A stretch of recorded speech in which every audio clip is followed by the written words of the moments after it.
بسم اللہ الرحمن الرحیم۔ السلام علیکم۔ روشن چراغ، 14 اگست، یوم آزادی پاکستان، تجدید عہد وفا کا دن۔ ہر طرف جشن بہاراں کا سماں ہے۔ شہر کی تمام عمارتوں پر پاکستانی پرچم لہرا رہے ہیں۔ قوم کے نونہال سبز پرچم ہاتھوں میں لیے جلوس کی شکل میں قومی نغمے گاتے گلیوں بازاروں سے گزر رہے ہیں۔ صبح دم مساجد میں نماز کے بعد ان شہیدوں کی ارواح کو ثواب پہنچایا گیا، جنہوں نے حصول پاکستان کی جدوجہد میں اپنی جانیں قربان کر دی تھیں۔ پھر پاکستان کی خوشحالی کے لیے دعائیں مانگی گئیں۔ میں بھی اس روز بہت خوش تھی۔ وہ میری ایک سہیلی کا گھر تھا جہاں اس وقت میں موجود تھی۔ شام کو شہر میں چراغاں کا منظر تھا۔ میری سہیلی کا مکان بھی چراغاں کی طرح منور تھا۔ ہم مکان کی چھت پر کھڑی جشن آزادی پاکستان کے ان مسحور کن لمحات سے لطف اندوز ہو رہی تھیں کہ اچانک میری نظر ساتھ والے مکان کی چھت پر پڑی۔ اس کچے مکان کی چھت پر ایک ضعیف العمر خاتون سفید چادر اوڑھے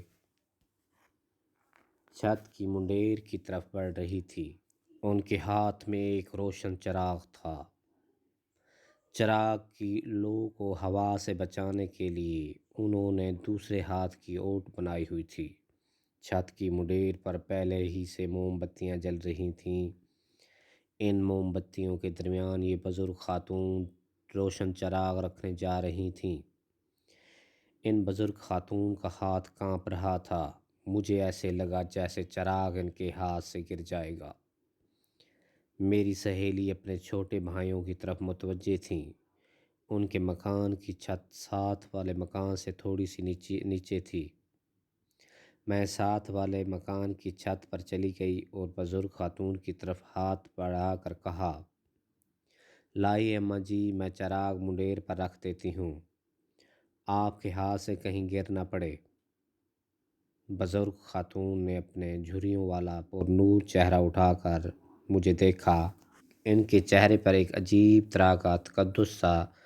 وہ شفقت آمیز لہجے میں مجھ سے مخاطب ہوئیں، یہ چراغ میں ہر سال اپنے ہاتھ سے منڈیر پر روشن کرتی ہوں، یہ کبھی نہیں گرے گا میری بیٹی۔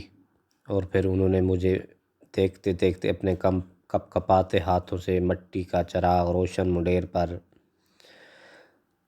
موم بتیوں کے درمیان میں رکھ دیا۔ ان کے معمر چہرے پر ایک پرجلال خاموشی تھی۔ پھر ان کے چہرے پر ایک نورانی مسکراہٹ نمودار ہوئی۔ وہ میری طرف دیکھے بغیر جیسے اپنے آپ سے گویا ہوئیں، یہ شہیدوں کا چراغ ہے بیٹی، اس میں میرے بھائیوں بہنوں اور بچوں کی روشنی ہے، یہ سارے پاکستان کی روشنی ہے، یہ روشنی اسی طرح سلامت رہے گی۔ پھر خاتون کے دونوں ہاتھ بے اختیار آسمان کی طرف اٹھ گئے۔ اللہ پاک اپنے پیارے رسول صلی اللہ علیہ وآلہ وسلم کے صدقے بچوں کی قربانیاں قبول کر پاکستان پر اپنی رحمت کا ہمیشہ سایہ رکھنا۔ آمین کہہ کر انہوں نے اپنے چہرے پر ہاتھ پھیرے اور مجھے دعائیں دیتی ہوئی نیچے چلی گئیں۔ میں گمسم چھت پر کھڑی تھی۔ معمر خاتون کے جذبہ حب الوطنی نے مجھے بے حد متاثر کیا تھا۔ تھوڑی دیر کے بعد میں اپنی سہیلی کی چھت پر آ گئی۔ میں نے اس سے خاتون کے بارے میں پوچھا۔ میری سہیلی نے بتایا، ان بزرگ خاتون کا نام حرمت بی بی ہے۔ پاکستان بننے سے پہلے یہ ضلع نکودر میں اپنے بھائی بہنوں اور بچوں کے ساتھ رہتی تھیں۔ جب پاکستان بنا اور ہندو سکھوں نے مسلمانوں کا قتل عام شروع کیا تو اس خاتون کا پورا خاندان شہید کر دیا گیا۔ تب یہ جوان تھیں۔ اس دن سے لے کر آج تک یہ یوم آزادی کی رات کو اپنی چھت کی منڈیر پر چراغ روشن کرنا کبھی نہیں بھولتی۔ اچھا، میں نے حیرانی سے کہا، میں اس عظیم خاتون سے ملنا چاہتی ہوں۔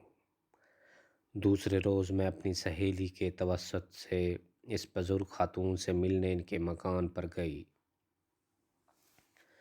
وہ جائے نماز پر بیٹھی تھیں۔ انہوں نے اپنے بہو کو میرے لیے چائے لانے کو کہا۔ میری سہیلی مجھے وہاں چھوڑ کر چلی گئی۔ تب میں نے بزرگ خاتون حرمت بی بی سے کہا کہ وہ مجھے 1947 کے واقعات سنائیں، تاکہ میں انہیں پاکستان کی نئی نسل کے سامنے پیش کر کے انہیں بتا سکوں ہم نے پاکستان کے لیے کتنی بڑی قربانیاں دی ہیں اور پاکستان کا وجود ہمارے لیے کتنا مقدس اور انمول ہے۔ مقدس بی بی ایک پل کے لیے ماضی کے تصورات میں گم ہو گئیں، جیسے وہ بیتی ہوئی تلخ یادوں کو سمیٹ رہی ہوں۔ انہوں نے بھرائی ہوئی آواز میں کہا، نکودر میں ہمارا ہنستا بستا گھرانہ تھا۔ ہمارے کنبے میں میرے بھائی اور بہنوں کے علاوہ ان کے بچے بھی تھے۔ اس زمانے میں خاندان کے سب افراد ایک ہی جگہ اکٹھا رہنا پسند کرتے تھے۔ ان میں پیار محبت بھی تھا۔ ہمارے بڑے مکان میں کھلا آنگن اور برآمدوں میں ایک دوسرے سے متصل کمرے تھے۔ ایک زینہ اوپر چھت پر جاتا تھا، جہاں ایک کوٹھڑی میں سوکھی لکڑیاں اور کچھ پرانے صندوق پڑے تھے۔ نکودر میں ہندو سکھوں کی بڑی آبادی بھی تھی۔ ان لوگوں کے ساتھ اگرچہ مسلمانوں کے پرانے تعلقات تھے، لیکن ان کا رہن سہن ہم سے بہت مختلف تھا۔ ہندو بظاہر مسلمانوں سے ہنس ہنس کر ملتے، مگر اصل میں وہ مسلمانوں سے شدید نفرت کرتے۔ شہر کے سارے کاروباروں پر ہندو اور سکھوں کا قبضہ تھا۔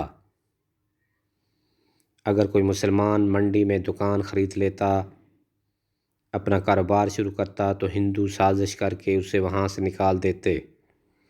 یہی وجہ تھی کہ نکودر میں مسلمانوں کے پاس کوئی بھی بڑا کاروبار نہیں تھا۔ چند گنتی کے مسلمان آڑت وغیرہ کرتے۔ ہولی کے دنوں میں ہندو نشہ وغیرہ کر کے جلوس نکالتے۔ اس جلوس میں وہ ایک دوسرے پر رنگ اچھالتے۔ کوئی مسلمان نظر آ جاتا تو اس پر بھی رنگ پھینک دیتے تھے۔ واہیات حرکتیں کرتے۔ مسلمانوں کے مکانوں کی طرف اشارہ کر کے کہتے کہ نیچے آؤ، تم بھی ہولی کھیلو۔ راستے میں مسجد آ جاتی تو وہ اور زور سے ڈھول بجانے لگتے۔ چنانچہ ہولی کے موقع پر نکودر میں ضرور فساد ہو جاتا۔ ہندو برہمن کے قریب سے اگر کوئی مسلمان گزر جاتا تو وہ بھرشٹ یعنی پلید ہو جاتا اور فوراً گھر جا کر نہاتا۔ ہندو عورتیں بھی ہمارے گھروں میں بہت کم آتی تھیں۔ جب آتیں تو ہم سے 2 گز کے فاصلے پر بیٹھ کر بات کرتیں۔ میرے گھر میں ایک عیسائی عورت کام کرتی تھی۔ اس نے مجھے بتایا کہ یہ ہندو عورتیں جب آپ کے گھر سے واپس جاتی ہیں تو دوبارہ گنگا کے پانی سے نہا کر اپنے آپ کو پاک کرتی ہیں۔ ہندوؤں اور سکھوں کے گھروں کے برتن ہم مسلمانوں سے بالکل مختلف تھے۔ ان کے کھانے ہم سے الگ تھے۔ ان میں ذات پات بھی بہت تھی۔ مسلمان گائے کو ذبح کر کے ان کا گوشت کھاتے تھے اور ہندو گو ماتا کی پوجا کرتے تھے۔ ہر ہولی دیوالی پر ہندو مسلم فساد ضرور ہو جاتا۔ جو لوگ یہ کہتے ہیں کہ ہندو مسلمان تو صدیوں سے اکٹھے ہی رہتے آ رہے ہیں، وہ یہ بات بھول جاتے ہیں کہ انڈیا میں کوئی شہر ایسا نہ تھا جہاں ہندو اور سکھ مسلمانوں پر حملے نہ کرتے۔